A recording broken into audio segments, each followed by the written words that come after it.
శివునికి ప్రీతిపాత్రమైన కార్తీక మాసంను పురస్కరించుకుని సనాతన హిందూ ఉత్సవ సమితి ఆధ్వర్యంలో ఆదిలాబాద్ లో సామూహిక కార్తీక దీపోత్సవం కార్యక్రమాన్ని నిర్వహిస్తున్నట్టు వేద పండితులు మేఘరాజ్ శర్మ తెలిపారు.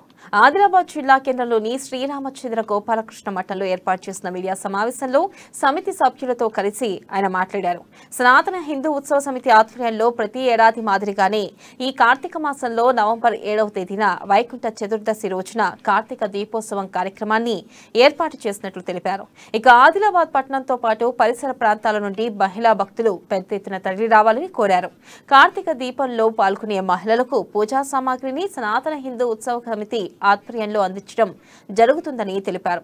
ఇక మీడియా సమావేశంలో సమితి అధ్యక్షుడు ప్రమోద్ కుమార్ ఖత్రి, సభ్యులు బరాడి లక్ష్మీకాంత్, తోట పరమేశ్వర్ తదితరులు పాల్గొన్నారు.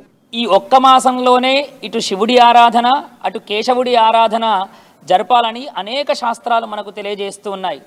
అలాంటి దివ్యమైన భవ్యమైన మాసానాం కార్తీకముత్తమం అన్న శాస్త్రవచనాన్ని మనం పురస్కరించుకొని మన ఆదిలాబాద్ పట్టణం నడిబొడ్డులో ఉన్నటువంటి శ్రీ రామచంద్ర గోపాలకృష్ణ మఠంలో సనాతన హిందూ ఉత్సవ సమితి వారి యొక్క ఆధ్వర్యంలో ఈ కార్తీక మాసంలో రాబోయేటువంటి వైకుంఠ చతుర్దశి రోజున 7వ తేదీన నవంబర్ 7వ తేదీన ఇక్కడ లక్ష దీపోత్సవ కార్యక్రమాన్ని సనాతన హిందూ ఉత్సవ సమితి వారు నిర్వహించడానికి